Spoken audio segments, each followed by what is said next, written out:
नमस्कार सभी को। आज हम दहन क्रिया के बारे में अध्ययन करेंगे। वह रासायनिक प्रक्रम जिसमें पदार्थ ऑक्सीजन से अभिक्रिया करके ऊष्मा देता है दहन कहलाता है। दहन को साधारण भाषा में जलना भी कहते हैं और जिस पदार्थ का दहन होता है उसे दाह्य पदार्थ कहते हैं और दाह्य पदार्थ को ईंधन भी कहते हैं। ईंधन ठोस, द्रव या गैस हो सकता है। कभी कभी दहन के समय ज्वाला के रूप में अथवा एक लौ के रूप में प्रकाश भी उत्पन्न होता है, यानी कि हमें दहन के दौरान प्रकाश ऊर्जा भी प्राप्त होती है।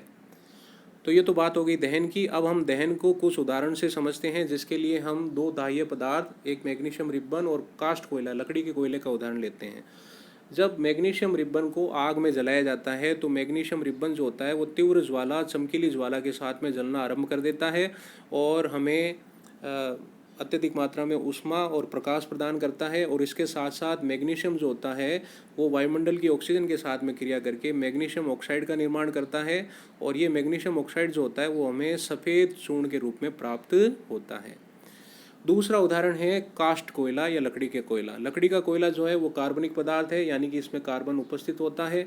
जब लकड़ी के कोयले को जलाया जाता है तो उसमें उपस्थित कार्बनिक पदार्थ जो होता है वो वायुमंडल की ऑक्सीजन के साथ में क्रिया करके कार्बन डाइऑक्साइड गैस और जल का निर्माण करता है और इसके साथ साथ हमें प्रकाश ऊर्जा और ऊष्मा ऊर्जा भी प्राप्त होती है।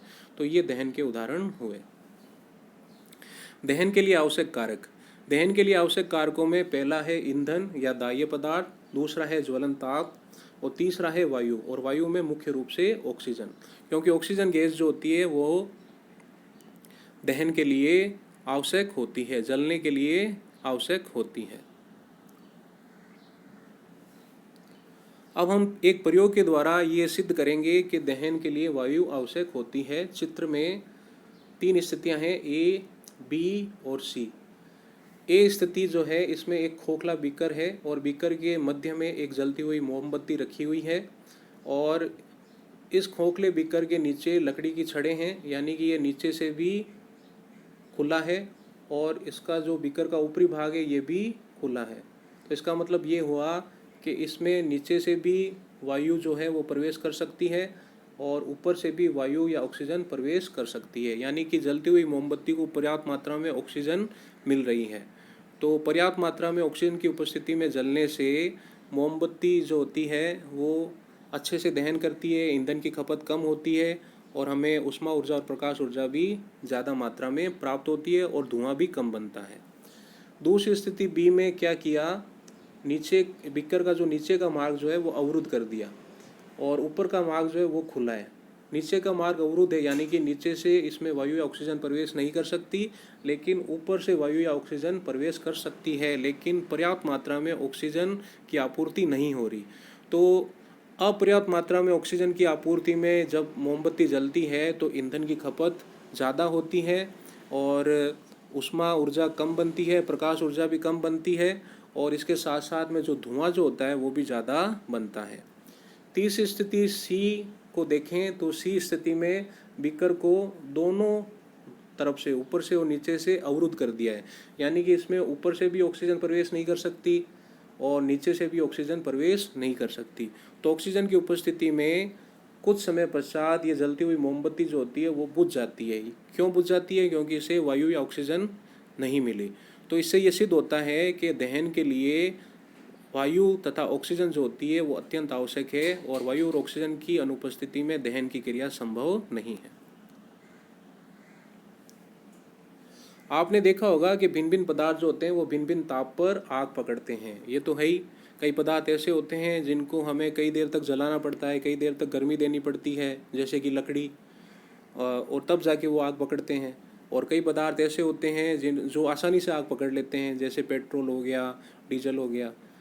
तो ऐसा क्यों होता है, जिसको हम जानते हैं, वह न्यूनतम ताप जिस पर कोई पदार्थ जलने लगता है उसे ज्वलन ताप कहते हैं। तो ज्वलन ताप जो है वो महत्वपूर्ण है। भिन्न भिन्न पदार्थों का ज्वलन ताप भिन्न भिन्न होता है। जिन पदार्थों का ज्वलन ताप जो होता है वो कम होता है वो जल्दी आग पकड़ लेते हैं और जिन पदार्थों का ज्वलन ताप ज़्यादा होता है वो देरी से आग पकड़ते हैं, धीरे धीरे आग पकड़ते हैं। जिन पदार्थों का ज्वलन ताप बहुत कम होता है और जो ज्वाला के साथ सरलतापूर्वक आग पकड़ लेते हैं उन्हें ज्वलनशील पदार्थ कहते हैं। उदाहरण के लिए पेट्रोल, अल्कोहल, द्रवित पेट्रोलियम गैस या एलपीजी। ये अत्यंत ज्वलनशील पदार्थ होते हैं। इनके पास में हल्की सी चिंगारी भी अगर चली जाए तो ये तीव्र गति से आग को पकड़ लेते हैं। तो ये अत्यधिक ज्वलनशील पदार्थ होते हैं। दहन के प्रकार। पहला प्रकार है तीव्र दहन। तीव्र दहन का तात्पर्य होता है तीव्र यानी कि तेज गति से दहन आरंभ होना।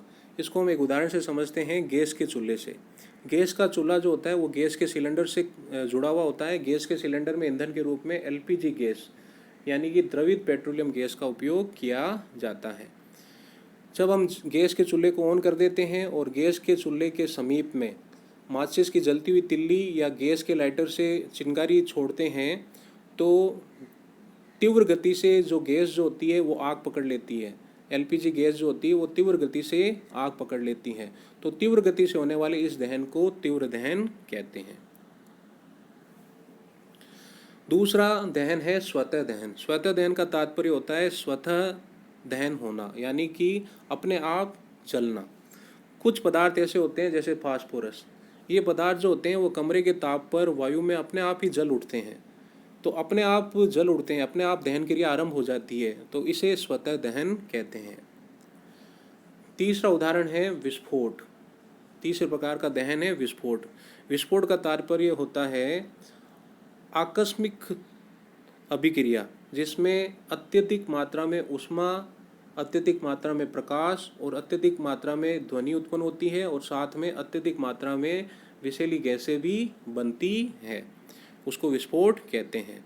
विस्फोटक सामग्री जैसे पटाखे हुए या अन्य विस्फोटक सामग्री जो होती है, आतिशबाजी होती है, जब हम पटाखों को जलाते हैं तो पटाखे जो होते हैं वो आकस्मिक बहुत ही तेज़ गति से अभिक्रिया करके जलने लग जाते हैं और जल के दहन क्रिया के द्वारा ये अत्यधिक मात्रा में ऊष्मा, प्रकाश और ध्वनि उत्पन्न करते हैं और अत्यधिक मात्रा में विषैली गैसें भी उत्पन्न करते हैं। तो इस प्रकार के दहन को विस्फोट कहते हैं। पटाखे तो इतने ज़्यादा ज्वलनशील होते हैं कि उनको अगर हम चोट मारे, दबाव डालें तो भी वो विस्फोट कर जाते हैं। यहाँ तक तो हमने दहन क्रिया, आग लगने, जलने के बारे में पढ़ा। अब अगर आग लग जाए तो उसको बुझाएं कैसे, उसके बुझाने के उपाय क्या हैं, उसके बारे में जानते हैं। हम ये जानते हैं कि भी आग के लिए मुख्य रूप से 3 कारक आवश्यक होते हैं, ईंधन, वायु और ऊष्मा। ईंधन, वायु यानी कि ऑक्सीजन गैस, और ऊष्मा, ऊष्मा मतलब गर्मी या ज्वलन ताप।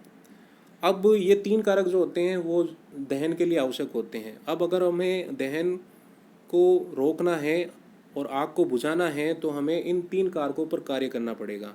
ज़्यादातर परिस्थितियों में ईंधन जो होता है उसको हटाया जाना संभव नहीं होता। क्यों? जैसे मान लो उदाहरण के लिए किसी भवन में आग लग गई है तो वहाँ पे ईंधन कौन है? भवन है। तो हम भवन को तो हटा नहीं सकते, तो हम किस पर कार्य करेंगे? वायु और ऊष्मा या ताप पर। तो ये जो वायु और ऊष्मा जो कारक हैं, इनको अगर हम हटा दें, इनको हम नियंत्रित कर लें, इनको हम कम कर दें तो हम आग पर नियंत्रण पा सकते हैं, दहन क्रिया को रोक सकते हैं। उसको उदाहरण से समझते हैं। पहला उदाहरण है, जैसे मान लो कि कोई व्यक्ति है, उसके कपड़ों में आग लग गई है, तो हम क्या करेंगे? उस व्यक्ति को कंबल से लपेट देंगे और कंबल से लपेट करके उसको ज़मीन पे लुढ़काएंगे। कंबल से लपेटने पर उस व्यक्ति के जो कपड़े जल रहे हैं उनका संपर्क वायु से टूट जाएगा, ऑक्सीजन से टूट जाएगा, और वायु और ऑक्सीजन की अनुपस्थिति में आग जो होगी वो बुझ जाएगी, दहन की क्रिया रुक जाएगी। दूसरे उदाहरण में हम देखते हैं कि जब भी हमारे घर में या आस पड़ोस में कोई तीव्र दहन हो रहा है, तेज़ आग लग गई है, बहुत ही अधिक मात्रा में आग लग गई है, तो हम फायर ब्रिगेड को, दमकल विभाग को फ़ोन करते हैं और फायर ब्रिगेड, दमकल विभाग जो है वो तुरंत हमारे घर के पास में आता है। और फायरमैन जो होता है वो क्या करता है? फायरमैन जो है वो तीव्र गति से ठंडा पानी जो होता है वो दाह्य पदार्थों पर, जलते हुए ईंधन पर डालता है। तो दाह्य पदार्थों पर, जलते हुए ईंधन पर ठंडा पानी डालने से क्या होता है? दाह्य पदार्थों का जो तापमान जो होता है वो कम हो जाता है, यानी कि ईंधन जो होता है उसके तापमान में कमी हो जाती है। ईंधन का ताप जो होता है वो ज्वलन ताप से कम होता है और इसकी वजह से दहन की क्रिया रुक जाती है, आग बुझ जाती है। दूसरा, जब ठंडे पानी को हम आग पर डालते हैं तो पानी जो होता है वो जल वाष्प में बदल जाता है। ये जल वाष्प जो होती है वो जलते हुए ईंधन के चारों ओर आवरण बना लेती है। जलते हुए ईंधन के चारों ओर जल वाष्प आवरण बना लेती है, जिसकी वजह से जो जलता हुआ ईंधन जो होता है, दाह्य पदार्थ जो होता है, उसका संपर्क वायुमंडल की ऑक्सीजन या वायु से टूट जाता है और दहन रुक जाती है और आग जो होती है वो बुझ जाती है। तीसरा उदाहरण में देखते हैं, हमने कई सरकारी कार्यालयों में, बैंकों में आदि में इस प्रकार का यंत्र देखा होगा। इसको अग्निशामक यंत्र कहते हैं।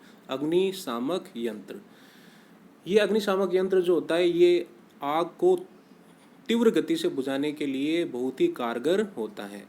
इसमें पाउडर भरा रहता है जिसे सोडियम बाइकार्बोनेट या पोटेशियम बाइकार्बोनेट कहते हैं। जब कभी सरकारी कार्यालयों में या कहीं भी किसी भी स्थान पर आग लग जाती है, विशेष रूप से जो बिजली के उपकरण जो होते हैं उनमें जब आग लग जाती है तो इस अग्निशामक यंत्र से तीव्र गति से पाउडर जो होता है उस आग लगे हुए स्थान पर छोड़ा जाता है।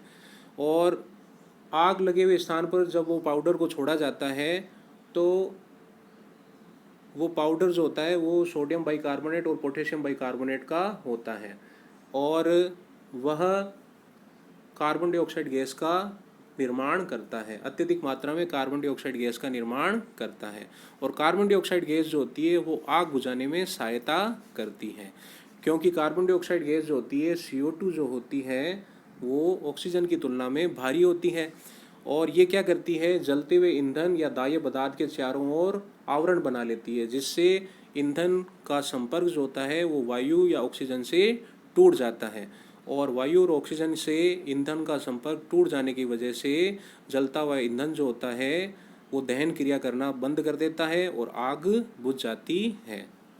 तो जय हिंद, जय भारत, धन्यवाद।